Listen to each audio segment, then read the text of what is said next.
Thailand has always been Asia's golden gateway, the one destination that seemed immune to time, crisis, or change. But in 2025, the cracks are finally showing, and they run deeper than anyone expected. For decades, Thailand's tourism economy felt unstoppable. It was the country that turned hospitality into an art form and adventure into an export. But beneath the glow of temples and the neon of nightlife, a silent dependency was forming, one that would eventually become its greatest weakness. What began as a global success story is now turning into a regional cautionary tale. And what's happening here in Thailand could soon reshape travel across all of Asia. It started with empty planes, then with quiet beaches, and finally, with hotel lights that no longer needed to stay on. For the first time in a generation, Thailand's biggest cities and smallest islands are feeling the weight of a global tourism slowdown that refuses to reverse. The numbers tell one story, arrivals dropping, revenues shrinking, but the streets tell another.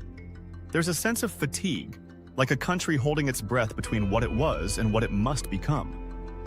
To understand how Thailand reached this point, you have to go back to what made it powerful in the first place. Tourism wasn't just an industry here, it was an identity.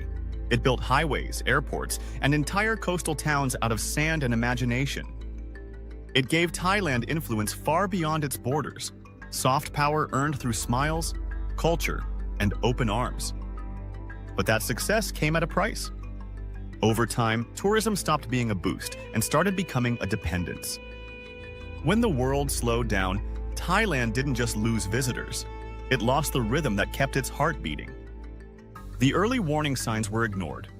Rising prices, saturated cities, unbalanced policies, each small shift chipped away at the foundation. Then came the global uncertainty that made people cautious, followed by the travel fatigue that changed what tourists look for. The same travelers who once saw Thailand as their first escape began searching for somewhere quieter, cheaper, or newer. Places like Vietnam, Indonesia, and Cambodia began offering similar warmth with fresher allure. The balance of power in Southeast Asian tourism started to move. But Thailand's deeper challenge isn't competition, it's complacency. When a country builds its success on being everyone's favorite, it risks being no one's priority. Bangkok, Phuket, and Pattaya still shine, but their gloss now hides the anxiety of an industry waiting for a miracle. Hotel owners talk about soft seasons that never end. Taxi drivers wait hours for a single fare. Beach vendors stare out at waves that once carried opportunity. Even the luxury sector isn't immune. High-end resorts are cutting prices just to maintain occupancy, eroding the exclusivity they once sold with pride. Thailand's strength used to be its balance, affordability with elegance, accessibility with mystery. But in the race to grow, that balance tipped too far. The country began chasing volume instead of value. And once you sell paradise at a discount, it's hard to raise the price again. The Western traveler notices it first. The same street that once felt exotic now feels commercial. The same welcome that once felt warm now feels practiced. None of this happened overnight. It's the slow decay that comes when success becomes routine and reinvention feels unnecessary. For years, Thailand was the teacher of tourism, the model every developing nation copied. Now, it risks becoming the warning label. Even with government campaigns and travel incentives, the energy that once defined Thailand's hospitality feels thinner. You can still find beauty here, in the islands, the food, the smiles, but the country's confidence has changed. In 2025, the question isn't, when will tourists return? It's, will they return for the same reasons at all? Because travelers today aren't just seeking beaches and bargains. They're searching for meaning, safety, and authenticity. And Thailand's biggest competitors aren't just other destinations, they're new expectations. This shift isn't just economic, it's cultural. The old model of mass tourism is colliding with a new generation that values experiences over consumption. Bangkok's luxury malls and rooftop bars now share attention with Chiang Mai's slow-living retreats and Krabi's eco-lodges. The hierarchy is changing. You can feel it even in conversation. Locals talk less about profit and more about preservation. But transformation is never simple. Reinventing an identity built on comfort requires discomfort. That's Thailand's challenge now, learning to thrive without chasing the crowd. For decades, the world came to Thailand for freedom. Now Thailand must rediscover its own. The signs of change appear quietly at first. A closed shop in Phuket, a darkened massage parlor in Pattaya, a hotel rooftop that no longer glows past midnight. But every shuttered door tells the same story. The tourists didn't just stop coming, they started going elsewhere. Across the region, new destinations are rewriting Asia's tourism script. Vietnam feels fresh. Indonesia feels undiscovered. Cambodia feels cheaper. The pattern is unmistakable. The world is chasing what Thailand used to represent: adventure wrapped in warmth. Thailand was the brand everyone trusted, but trust, once taken for granted, begins to fade when the experience feels predictable. Even loyal travelers are drifting away, saying the country feels overrun, commercial, less real.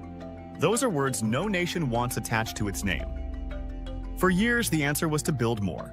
More resorts, more malls, more airports. But growth doesn't guarantee magic. Every island once hidden became a headline. Every temple once sacred became a backdrop for someone's vlog. The charm that built Thailand's empire of tourism is now what it risks losing forever. And yet, under the noise, something remarkable is happening. A new generation of Thais is quietly rebuilding the meaning of travel. They're not selling escapes, they're curating experiences. In Bangkok, small boutique hotels trade size for soul. In Chiang Rai, slow-life lodges invite travelers to disconnect. Koh Yao, Pai, and Nan are whispering the future, places where fewer people mean deeper connections. They're redefining what it means to visit Thailand, less about luxury, more about belonging. Because true luxury isn't excess anymore. It's authenticity, it's space, it's silence. The travelers of tomorrow don't just want to see Thailand, they want to feel it again. And that's the opportunity hidden inside the collapse. When an industry breaks, it forces reinvention. Thailand's tourism doesn't need to grow wider, it needs to grow wiser. If it succeeds, it could lead Asia again, not by being the cheapest, but by being the most meaningful. But failure would echo far beyond its borders. Across Southeast Asia, millions watch what happens next. Because Thailand isn't just a country, it's a symbol. If the symbol falls, it shakes confidence from Bali to Hanoi. Investors, airlines, and governments measure their risks by its outcome. That's why this moment matters more than headlines suggest. The region's future depends on how Thailand adapts. A new kind of traveler is emerging, global, conscious, and loyal to experience over price. They're not chasing destinations anymore, they're chasing emotions. Thailand must learn to give them that again, not through spectacle, but through sincerity. Because what made this country special wasn't just beauty, it was balance. The balance between chaos and calm, between luxury and life, between welcome and wonder. When you walked its streets, you didn't just visit, you felt seen. That feeling built an empire of return visitors that money alone can't buy. To bring them back, Thailand must rediscover that human heartbeat. It has to stop selling escape and start selling understanding.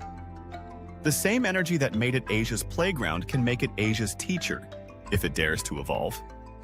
Change isn't failure, it's evolution under pressure. Just as coral reefs regrow after storms, so too can tourism rebuild from silence. The fall of 2025 may one day be remembered not as a collapse, but as a cleansing. The world doesn't need another postcard, it needs perspective. And Thailand, for all its bruises, still holds the perspective Asia can learn from. It's the reminder that beauty must be earned, not consumed, that culture must be lived, not sold. The beaches will fill again, the plains will return, but the question is, what version of Thailand will they find when they do? Because if the country listens, adapts, and simplifies, it can lead again, not through numbers, but through nuance. It can become the example of sustainable recovery that turns a fall into a foundation. For travelers, that means a deeper reward. The Thailand of the future won't just entertain you, it will change you. It will be less about selfies and more about silence, less about the rush and more about the realization that paradise isn't lost. It's just learning how to breathe again. That's the final truth hidden inside the collapse. Sometimes a country has to break its image to rediscover its soul. And when Thailand finds that balance once more, the rest of Asia will follow. Because this has never been just about tourism. It's about identity, resilience, and what happens when beauty stops trying to impress and starts trying to heal. The collapse was never the end. It was the invitation to begin again, on purpose this time.